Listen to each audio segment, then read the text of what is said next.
हरियाली से घिरे रहस्यों से भरे नीम घाटी जंगल में एक समय की बात है। यहाँ शेर राजा वीर का शासन था।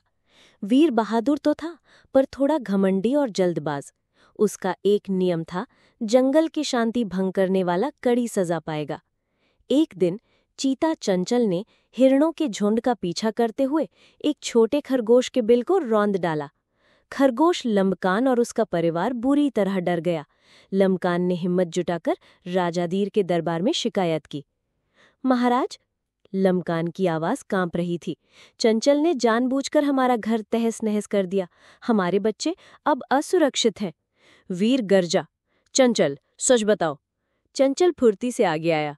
महाराज, मैं तो बस अपना शिकार कर रहा था, ये छोटा सा बिल दिखा ही नहीं, गलती हो गई। वीर को गुस्सा आ गया। उसने बिना सोचे समझे फैसला सुनाया। चंचल, तुमने लापरवाही दिखाई है। तुम्हें 1 महीने के लिए जंगल के सबसे ऊंचे पहाड़ पर अकेले रहकर प्रायश्चित करना होगा। ये सुनकर सब हैरान रह गए। चंचल का चेहरा उतर गया। पहाड़ पर अकेले रहना मतलब शिकार के बिना भूखा रहना और खतरनाक बाघिन झरना के इलाके में फंस जाना। ये सजा बहुत कठोर थी। लंबकान भी चिंतित हो गया। उसे तो बस नया घर चाहिए था, चंचल को इतनी बड़ी सजा नहीं। वो अपने बुद्धिमान दोस्त कछुआ मंथर गति के पास पहुंचा। मंथर गति दादा, ये तो अन्याय हो गया, राजा ने गुस्से में फैसला कर दिया। मंथर गति ने अपनी आंखें धीरे धीरे खोली। समस्या गहरी है लंबकान। सजा कठोर है, पर राजा के आदेश को चुनौती देना खतरनाक भी। हमें एक चाल चलनी होगी। अगले दिन मंथर गति ने सारे जंगलवासियों को एक सभा बुलाई। हाथी, बंदर, मोर, गिलहरी, यहाँ तक कि डरपोक गीदड़ भी। मंथर गति बोला, दोस्तों, चंचल की सजा सही नहीं लगती, पर राजा का सम्मान भी बना रहना चाहिए।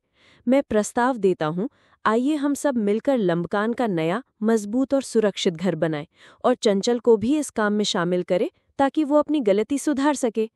सबने उत्साह से हामी भरी। हाथी भीमकाय ने अपनी सूंड से पेड़ों को झुकाया। बंदर उछालकू और उसके दोस्तों ने चुस्ती से लताएं बुनी। मोर मयूर ने सबसे सुंदर घोंसला बनाने के गुर सिखाए। गिलहरियों ने नरम पत्तियां और घास लाई और चंचल ने अपनी फुर्ती का इस्तेमाल ऊंची डालियों पर चढ़कर मजबूत टहनियां लाने में किया। कुछ ही दिनों में खरगोशों के लिए एक आश्चर्यजनक घर तैयार हो गया। जमीन के अंदर गुफा जैसा, ऊपर घास फूस से छुपा हुआ और चारों ओर कांटेदार झाड़ियों से सुरक्षित। ये पहले से कहीं बेहतर था। लंबकान खुशी से उछल पड़ा। उसने राजा वीर को निमंत्रण भेजा। राजा वीर जब नया घर देखने आया तो उसकी आंखें फैल गईं। उसने देखा कि चंचल विनम्रता से सिर झुकाए खड़ा है और सभी जानवर एक परिवार की तरह मिलकर काम कर रहे हैं। लंबकान बोला, महाराज, देखिए सबके सहयोग से क्या बन गया। चंचल ने भी बहुत मेहनत की।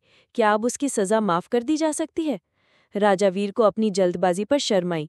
उसने गहरी सांस ली। मैं गलत था दोस्तों, मैंने गुस्से में बिना सोचे समझे फैसला कर लिया।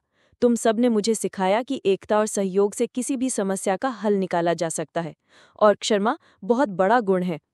चंचल, तुम्हारी सजा माफ, और लंबकान, तुम्हारा ये नया घर तो किसी राजमहल जैसा है। जंगल में खुशी की लहर दौड़ गई। चंचल ने वादा किया कि अब वो और सावधान रहेगा। राजावीर ने सीख ली कि फैसला लेने से पहले धैर्य और बुद्धिमानी से काम लेना चाहिए। और सबसे बढ़कर सभी जानवरों ने ये जाना कि जब वो मिलकर काम करते हैं तो जंगल ही नहीं, कोई भी समस्या छोटी पड़ जाती है। नीम घाटी जंगल फिर से खुशहाल और एकता के सूत्र में बंध गया, जहाँ हर प्राणी की आवाज सुनी जाती थी। शिक्षा: गुस्से में लिया गया फैसला अक्सर गलत होता है। एकता, सहयोग, बुद्धिमानी और क्षमा से हर समस्या का हल निकाला जा सकता है।